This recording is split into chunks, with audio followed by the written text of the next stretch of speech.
This is where the flame of liberty burns bright. This is the Jason Veely Program.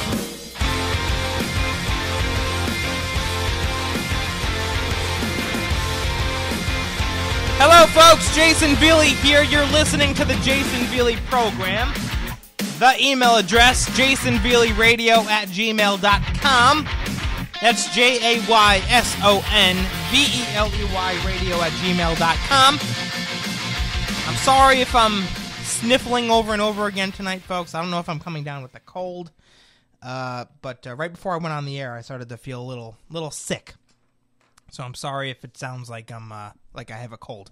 Anyway, I want to start off tonight by sharing with you something that you may or may not know about me with regards to my background, my upbringing as a conservative. Again, I can't remember if I've shared this on the air before or not. Really, it doesn't matter because it's relevant to what I want to address tonight. I started doing political commentary. Let's see, it was 2008, right around the election. So I've been doing this sort of thing, not necessarily a radio format, but political commentary in general, in one form or another, for about 10 years now. And over those 10 years, I've learned a lot about the progressive left. I've learned a lot about them. I've talked with them. I've debated with them. I've listened to them. I know how they operate. I know how they think. I know what they're going to do before they even get the idea to do it. And so one of the things that I've learned, let me just do it this way. One of the things that I've learned about the left is that they detest conservatives. I know, big surprise. Jason, you're telling us what we already know. I know, trust me. I'm leading into something else. They hate conservatives, right? They despise us.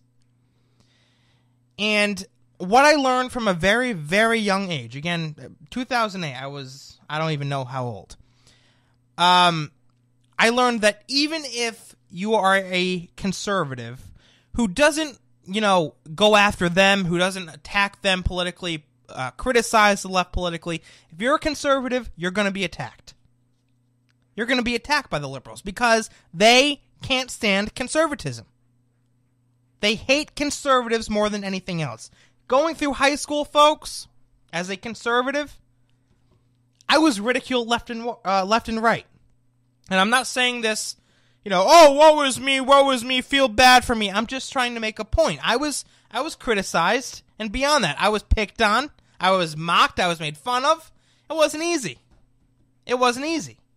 Because these liberals out there, and by the way, that still happens to this day. I don't care, but it's just the way it is. Liberals come at you with full force if you're a conservative because they hate conservatives. And so based on that, I have learned to be very aggressive with the left. I've learned to go on offense before they do. I've learned to fight fire with fire. I've learned that if you don't trample them first, they're going to trample you. I've learned that if you don't step on them first, they're going to step on you. Politically speaking, of course. That's the way it is. You have to fight back. You have to be aggressive with these people, or else you're going to get mowed down. Because they hate conservatism more than anything else. Now, the left's latest victim, ladies and gentlemen, is Sean Hannity. Sean Hannity is now under attack by the hateful progressive left. And what they're doing is they're now coming after him because it's been revealed that Sean Hannity took legal advice from Michael Cohen, who is, of course, Donald Trump's personal lawyer. We talked about him a few episodes back. So Hannity, from what I understand, Hannity said that technically Michael Cohen isn't a paid lawyer, a paid attorney. Hannity doesn't pay him. As a matter of fact, he's friends with them, and he just spoke to him from time to time for legal advice. Really, I don't see anything wrong with that, but the liberals have taken advantage of this bombshell, this revelation, and they're coming after Hannity in full force. And I mean loads of them. Media Matters are attacking Hannity. They're talking about Hannity on MSNBC and CNN and all these different blogs and websites and so on and so forth. They're all attacking Hannity because it's been revealed that Michael Cohen gave Hannity legal advice. And of course, we know what happened with Michael Cohen just a few days ago. His office got raided. He's being accused of, I don't even know what, something to do with Stormy Daniels. I don't know. But they're attacking Sean Hannity now because the liberals hate conservatives. They want nothing more than to shut us up. Nothing more than to damage our reputations. Nothing more than to tear us down. That's what they want. That's what they want, folks. And so now they're going after Sean Hannity. Here's my question. Can someone please explain to me what the hell is wrong with a man who uses a friend of his, Michael Cohen, for legal advice? Doesn't even pay him. Doesn't even, it's nothing official. It's just two friends. Hey, you're a lawyer. Can I ask you a few questions? What is so wrong with that? Why is that so controversial? I'm serious because I see all these liberals and even some conservatives, quote unquote, on my social media page and so on and so forth, who are coming after Hannity for this. I don't get it. I don't get what's so wrong about this. What's so controversial? We don't even know what Hannity is using the lawyer for. We don't know the context. We don't know anything about it. And yet the liberals are using it to their advantage to attack him. And, of course, this isn't the first time they've come after Hannity. They've done it a number of times in the past. But I want to get to a few sound bites here. Because the liberals are in full attack mode. And it needs to be addressed. Here is, first, a quick clip of Brian Stelter. And he was talking in a panel with another individual who you'll hear first by the name of Keith Boykin. So you'll hear Boykin first, and then Brian Stelter comes in and says something grotesque and just plain weird, and I need to call him out for it. Listen to this. There's two issues for me. One is he was not transparent with the public, and the other is whether he was transparent with his own employer. All right, let me stop. Transparent with the public? Why is Sean Hannity required to disclose who he gets legal advice from? Why is he required to do that? Is there some kind of law or statute that says all Fox News hosts have to say who they get legal advice from? Transparency? Oh, this is so ironic, folks. The liberals talking about transparency. Because as we all know, no one respects and loves transparency more than the liberals. 8 years under Obama, most transparent administration ever, right? Hillary Clinton, most transparent candidate for president ever, right? All right, let me start over. Here we go. There's two issues for me. One is he was not transparent with the public, and the other is whether he was transparent with his own employer. Does Fox News know, or did they know that he had this relationship? And if they didn't know, that means he hung them out to dry as well, and exposed them to a challenge to their credibility, which is not a good thing for any news network. How was it a challenge to their credibility? How was it a challenge to their credibility? Sean Hannity can't defend Michael Cohen and have him give him legal advice at the same time? How are those two incompatible? How is that a conflict of interest? I mean, seriously, folks. I just don't get this. I don't understand the controversy. They're all up in arms. They're freaking out over nothing. Over nothing. But that's what they do, folks. That's what they do. And this is the reason why I talked for about 3.5 minutes at the beginning of the show about my background and coming up through school as a conservative. How I learned to be aggressive, to fight back, to fight fire with fire. Because I learned that the left hate conservatives more than anything else. This is a perfect example. They trash your reputation any chance they get. Keep listening. But yes, I think if he did not disclose it to Fox News, it's already bad enough he didn't disclose it to the public. He should be fired from his job. Are you kidding me, you idiot? He should be fired from his job. You'd love that, wouldn't you? All right, now you'll hear a weird, grotesque comment from Brian Stelter. Listen. Fox about what they may or may not have known. Hannity isn't saying much yet. He's on the radio, but kind of toying with people, not saying much. This is President Trump's attack dog. You got to wonder if he's neutered a little bit by this news. Oh, you got to wonder if he's neutered a little bit by this news. What are you talking about? What are you talking? What was the phrase that Hillary Clinton used to use? A nothing burger? Isn't that what she used to say? Well, you know, this scandal's a nothing burger. Benghazi, a nothing burger. The investigation into my emails and into my private server are nothing burger. This is a nothing burger. Can't believe I just quoted Hillary Clinton, but so be it. Honestly, where's the fire? What's going on? You liberals have absolutely nothing. And this is what they do time and time again. They overreact. They try to generate as much hype as they possibly can, even when there's nothing. You look at the Russia investigation into so-called collusion.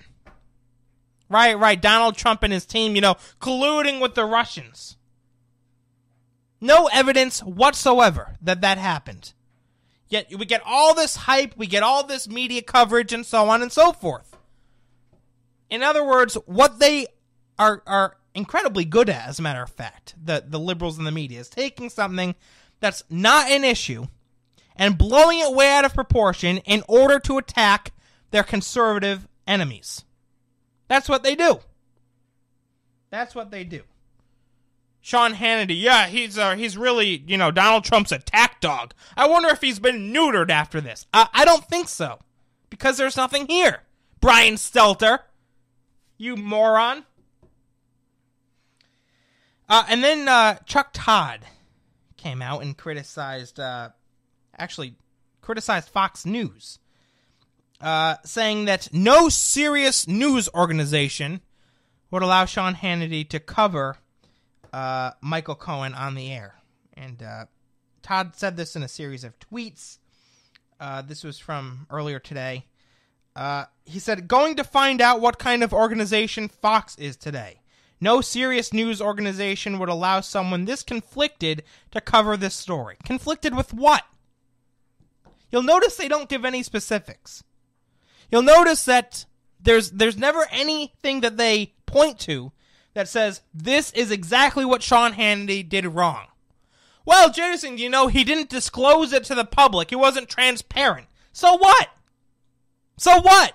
Whose business is that? It's nobody's business. Was there another tweet from Chuck Todd? I believe there was somewhere.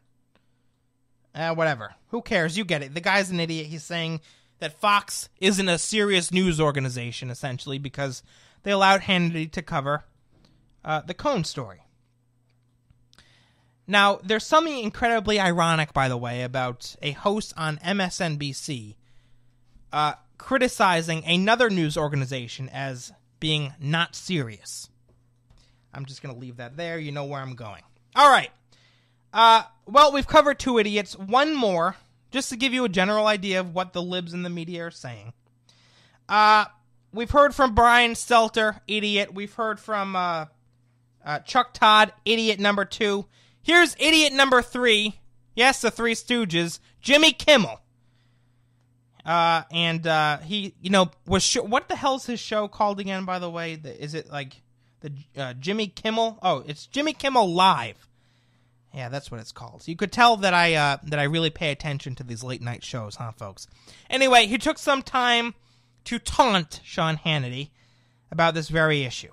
Listen. Michael Cohen has 3 known clients. One of them is Donald Trump, for whom he paid Stormy Daniels. Client number 2 is Elliot Broidy. That's Elliot. This is the guy. This guy is the former deputy finance chair for the RNC. Michael negotiated a $1.6 million payment to a Playboy model he had an affair with. Put his picture up there again, just for a moment. Yeah. And impregnated, by the way, and she had an abortion. So he's a good dude. And this morning... And by the way, how do you feel about abortion, Jimmy Kimmel? I'm just curious, because you're criticizing somebody for having an abortion. I'm assuming that you're pro-life, that you don't support abortions. Or else why would you criticize someone who had an abortion? This guy's such an idiot. I mean, honest to God, of all the late-night hosts out there, there's a lot of them. This guy is one of the biggest morons out there on TV right now. I don't know who watches his show. I don't know who, even worse, goes to those live audience shows. I don't know what kind of people pay attention to this idiot Jimmy Kimmel. You might want to reevaluate your life. I'm just saying. Keep listening.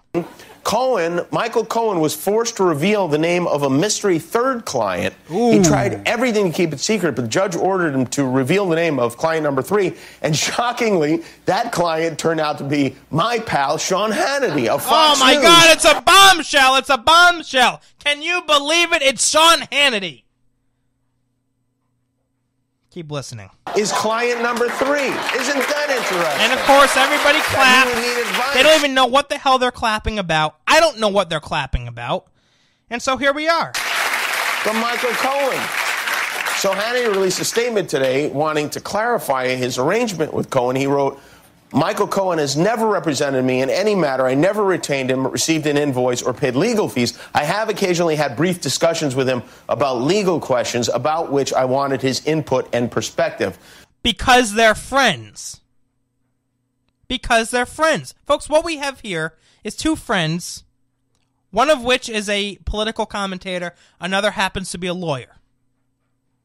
I mean, for all we know, this conversation that's at the center of this big controversy now could have happened inside a bar over a couple beers. Hey, Michael, I got a couple legal questions for you. All right, Sean, hit me up. And that's that. That could have been what happened. But the liberals, well, we got to cover this, and Sean Hannity, he should be fired, and he should have been transparent. Chuck Todd's out there, well, Fox News, they're not a serious news organization. It's just so pathetic to me. All right, let's keep going with Jimmy Kimmel. That sounds normal. He has a lawyer he doesn't pay. By the way, I'm thinking of hiring Michael Cohen as my lawyer because he only has 3 clients. Lawyer? What does that mean? You mean lawyer, you idiot? Apparently he works for free. He doesn't take money from any of them. They're friends. It wasn't like an official... Sean Hannity said that there was never any legal fees. He never paid them. It wasn't anything official. It was some legal advice. What's wrong with that? Nothing burger. There I go, quoting Hillary Clinton again. All right, keep listening.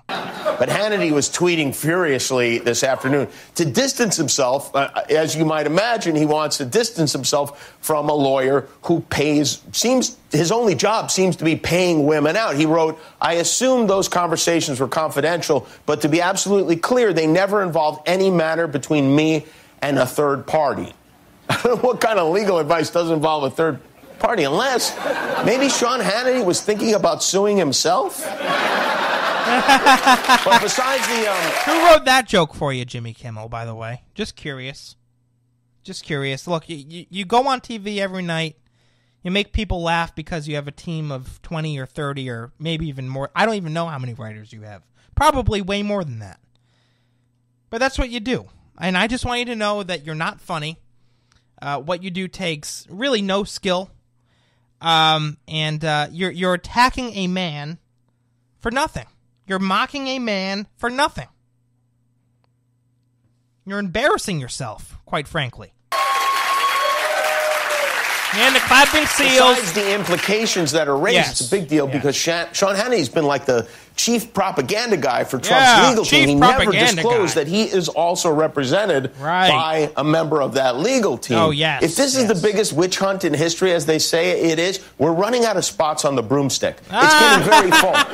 We may have to add an extension to this thing. Oh, yeah, that's a good one. Another joke written by your team of writers. There's Jimmy Kimmel. And there was plenty of other people out there that I can't get to, all attacking Sean Hannity because this is what the left does.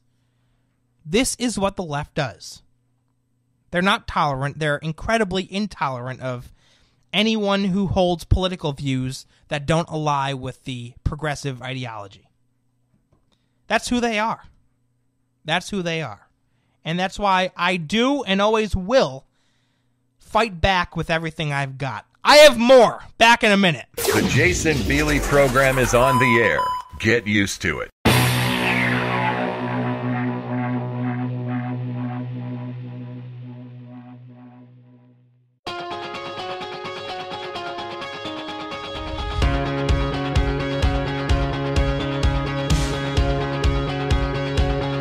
Years in a liberal institution of indoctrination, and he lived to tell the tale.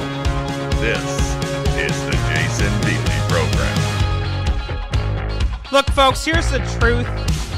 The cold, hard truth that the liberals don't want to accept. Number one, Hannity had absolutely no obligation to disclose who he gets legal advice from. None. And yes, I'll even go as far as saying he had every right to talk about the controversy surrounding Michael Cohen, even though Michael Cohen gave him legal advice. I don't understand why those two are somehow incompatible with each other. I don't get it. I don't get it. Number two, the liberals don't even understand, they don't even know at this point what specifically Sean Hannity was seeking legal advice for. They have no idea. It could have been something extremely trivial. It probably was, considering the fact that there was no legal fees. It wasn't, an official process. It was probably something not very serious. They're friends. And so my point is that even though the left, they have no idea what's going on, they don't know the context, they don't know the details yet, they're quick to jump on Sean Hannity. They're quick to jump on Sean Hannity because Sean Hannity is a threat. That's why. Sean Hannity is a threat to them. He's been doing a fantastic job exposing the deep state, exposing progressivism, exposing the lies of James Comey and Hillary Clinton, and so on and so forth. He's a phenomenal conservative commentator. The guy's smart as a whip, and therefore a threat to the liberals. And so they're attacking him over nothing. The argument from the left, folks, seems to be, again, they're kind of all over the place, but the argument seems to be that this was a conflict of interest. That's kind of their go-to argument at this point, at least from what I understand. And I'm not quite sure, but from what I understand, that's where they're coming from. A conflict of interest. Saying that Sean Hannity shouldn't have been talking about Michael Cohen because Michael Cohen was giving him legal advice. Let me ask you a question. Let's play along with the liberals for just a minute and accept their premise that this was a conflict of interest. Have the liberals ever demonstrated any conflicts of interest? Have they? Any of these left-wing idiots on TV? Conflicts of interest? Anyone? Anyone? Of course. Of course, ladies and gentlemen. Mika Brzezinski. Did you know that her father served as an advisor to LBJ and Jimmy Carter? Did you know that? Is that a conflict of interest?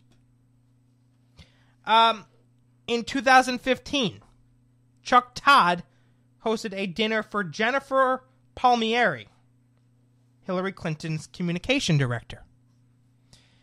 Gee, is that a conflict of interest? George Stephanopoulos is Bill Clinton's former press secretary. Worked for Bill Clinton. Is that a conflict of interest? Chris Matthews served on 4 staffs of Democrat members of Congress. He worked for 4 Democrats in the past, members of Congress. And he was a speechwriter, a presidential speechwriter for the Carter administration. It's Chris Matthews. By the way, does anyone see anything ironic about hiring Chris Matthews as a speechwriter? I mean, honestly, the guy is about as far from a articulate commentator as it gets. But anyway, conflicts of interest, right? All these leftists, and there's probably dozens more, who have ties to Hillary Clinton, ties to Barack Obama, and yet they hold themselves up as, independent journalists, and more than that, they're attacking Sean Hannity for not disclosing these conflicts of interest. These damn Democrats, folks, they're so hypocritical. They're so hypocritical. They have the audacity to lecture everybody else on what they should do, how they should act, and 9 damn times out of 10, they're doing the same thing. Can't take it. I can't take it. I can't take it. It's unbelievable to me. Absolutely frustrating. All right, another quick break. I'll be right back.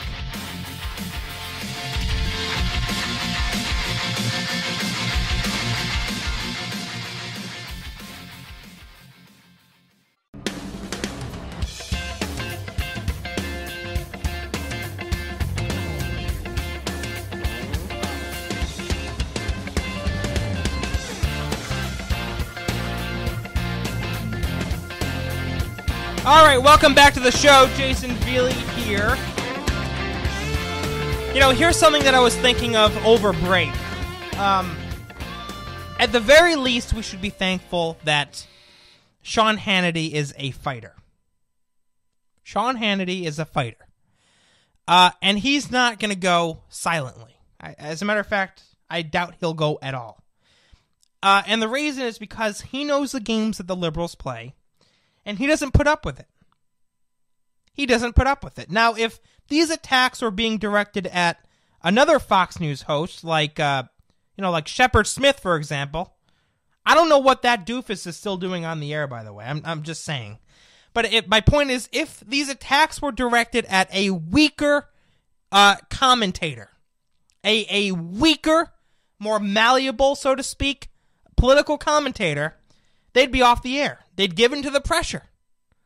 But because it's Sean Hannity, I think that, Sean Hannity is a strong guy. Again, he knows the games that the liberals play, and he's not going to bend over backwards for them. He's not going to do it. Now, before the break, folks, I told you about a few leftists who have conflicts of interest. And the reason I brought that up is because they're now attacking Hannity for saying, well, this is a conflict of interest. He was out there talking about the Michael Cohen controversy, and he got legal advice from the guy. Oh, conflict of interest. I told you about Mika Brzezinski and how her father served as an advisor to LBJ and Jimmy Carter. Is that a conflict of interest? 2015, Chuck Todd hosted a dinner for Hillary Clinton's communications director. Is that a conflict of interest? George Stephanopoulos, Bill Clinton's former press secretary. Is that a conflict of interest? Chris Matthews, serving on the staffs of 4 Democratic members of Congress, and acted as a presidential speechwriter for Jimmy Carter. Those conflicts of interest? Absolutely they are. Now, what about these other news organizations out there that take money, donations from George Soros? Is that a conflict of interest? I'm just curious. It would seem to me that it would be. George Soros is he's not even a leftist. He's beyond that. He is essentially a Marxist. That's what he is. He's a Marxist. And so these news organizations that take money from him in the form of donations, wouldn't that be a conflict of interest? Seems to me that it would be. Newsbusters.com reported on this. In October of 2016, they came out with an article. Soros gives $61 million to media groups promoting Clinton's liberal agenda. I have the breakdown for you. Media Development Investment Fund took $32,060,260 from George Soros. We're going to go right down the list. The Sundance Institute took $15,083,515 from George Soros.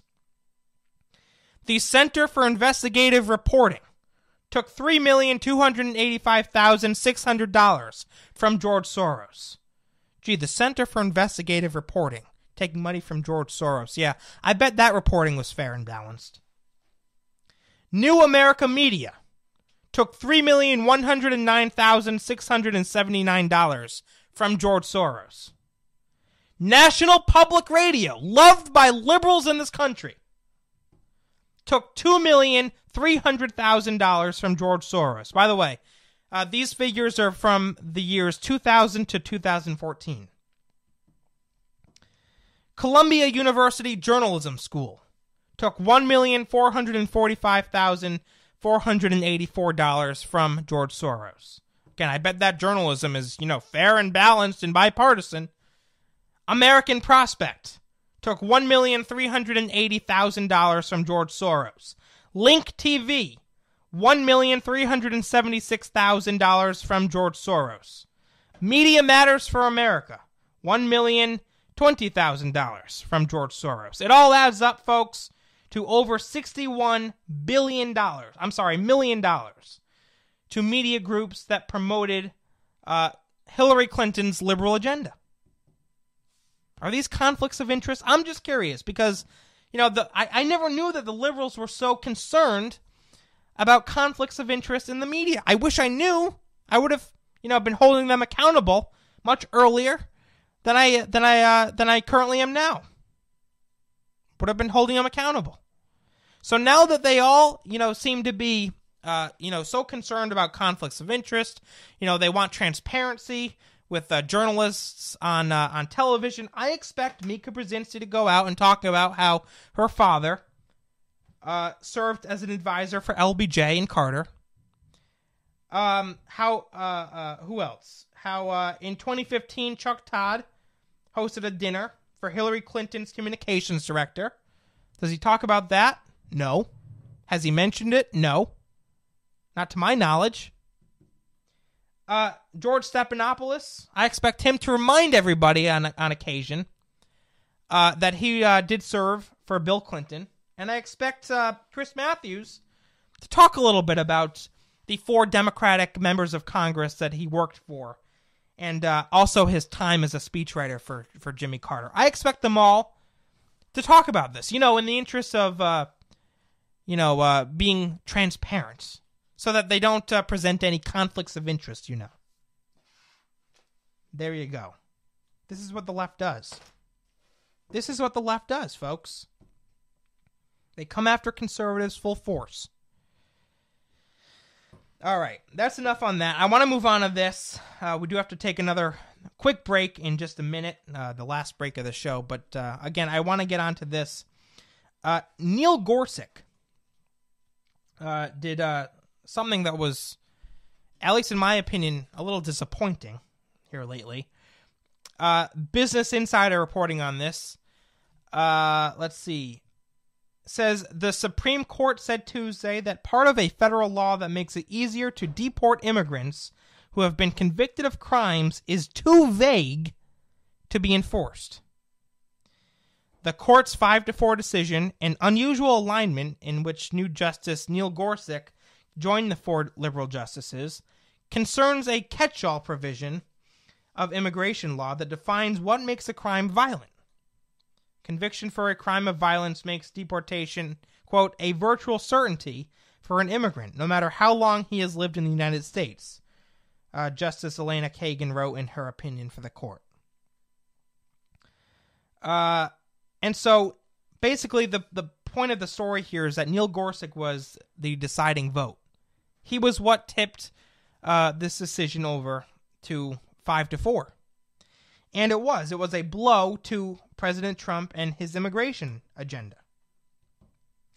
Basically, what this says is that, again, it says the Supreme Court said that part of a federal law that makes it easier to deport immigrants who have been convicted of crimes is too vague.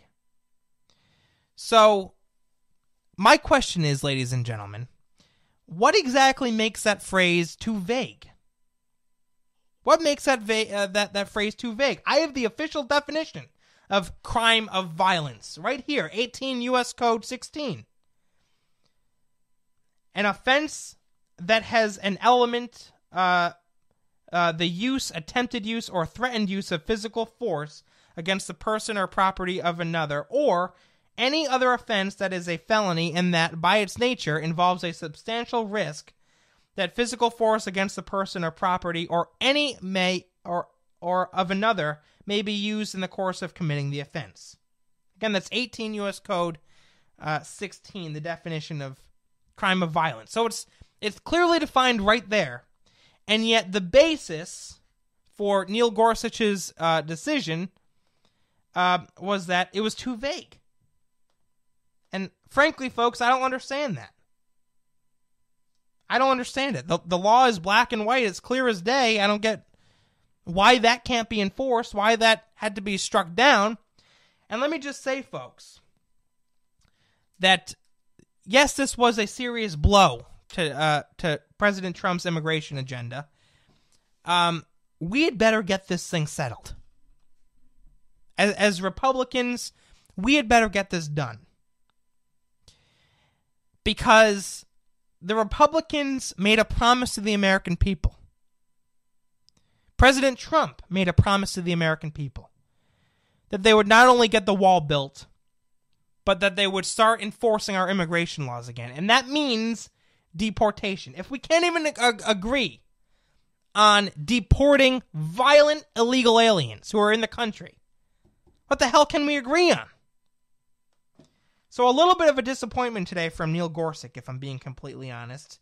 I had high hopes for this guy, and that's not to say that he's most likely making some other great decisions, upholding the Constitution and so forth. I mean, the guy is a constitutionalist, but in this particular case, it was a little disappointing. And I'm sure President Trump is disappointed as well. Bad decision, in my opinion. All right, I'll be right back.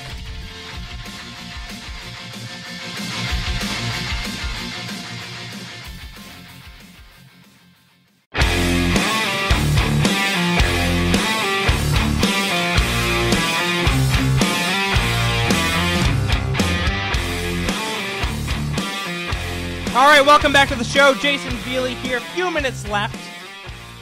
I was scrolling through Twitter yesterday, and I saw a tweet from David Hogg. Yes, I follow him, but the only reason I follow him is so that I can point out his ridiculous statements when he says them, which is quite often, as a matter of fact. I saw a tweet from David Hogg, and it said something along the lines of, he's getting ready to announce another boycott. This kid really thinks he's something, folks. I don't know. I don't have the slightest idea of who he would want the liberals to boycott next. But I do know that he's getting ready to announce another big boycott, because he loves being in the national spotlight. Now that, the March for Our Lives has come and gone, people are paying less attention to him a little bit. And so, he has to find a way to get back out there and be at the center of attention again. And so one way to do that is to announce some other kind of boycott. For what? I don't know. I have no idea. But what I do know is that the first one that is the boycott of Laura Ingram's show, didn't work out so well. Some advertisers may have dropped Laura Ingram's show, stopped advertising on her program, but in the end, what ended up happening is that Laura Ingram's viewership actually increased by 20%. The Washington Free Beacon reporting on this. Fox News host Laura Ingram's viewership has gone up by 20% since gun control activist David Hogg initiated a boycott of her advertisers late last month. Hogg went after Ingram Angle advertisers on March 29, and that week Ingram's ratings had averaged about 2.23 million. But last week she returned from vacation, and her ratings climbed to around 2.7 million, according to Newsbusters. And as you all know, the story about David Hogg and Laura Ingram, completely ridiculous. Laura Ingram said something that was true, which is that David Hogg was whining about not being able to get into college. He was. And David Hogg didn't like that, and so he called for a boycott of Ingram's show. And she did lose some advertisers, but in the end, it worked out, it seems, because her viewership is going up. So my question is, David Hogg is listening to this, how do you feel right now, bud? Just curious, how do you feel right now? Because of you, in your idiotic boycott, Laura Ingram is experiencing a rise in her viewership. How about that? How about that? And this gets at the heart of really what I was kind of getting at in the first segment. That when conservatives are ticked off, they find ways to fight back against the liberal hordes. In this case, it was David Hogg and his followers. They band together. Just as I'm sure many conservatives are banding together right now to defend Sean Hannity against the liberal hordes, conservatives are joining together right now to defend Laura Ingram. And as a result, her viewership has gone up. So it's a wonderful thing. It's a wonderful thing. Anyway, before I forget, I've been meaning to do this for the past few episodes, folks, but follow me on social media. I am out there. Check me out on Facebook. Just type in my name, Jaysonveley. I'm also on Twitter, although I haven't been active on Twitter for quite some time. I just recently got back into it. At Jason Veley. Check that out. I like to taunt the liberals on Twitter. It's very, very easy to do, like David Hogg. And I'm also going to be, of course, I'm on YouTube. You guys know that. Search Jason Veley. Subscribe to me. I'd really, really appreciate it. And I'm thinking about launching an Instagram account soon as well. So, again, I wanted to make sure I mentioned that in this show. Check me out on social media. Give me a follow. Give me some likes. Give me a subscription. What have you. I'd really appreciate it. I really would. All right, my friends. Gotta wrap up. Gotta go. I'll be back tomorrow, though. Until then, God bless. And God save this great nation.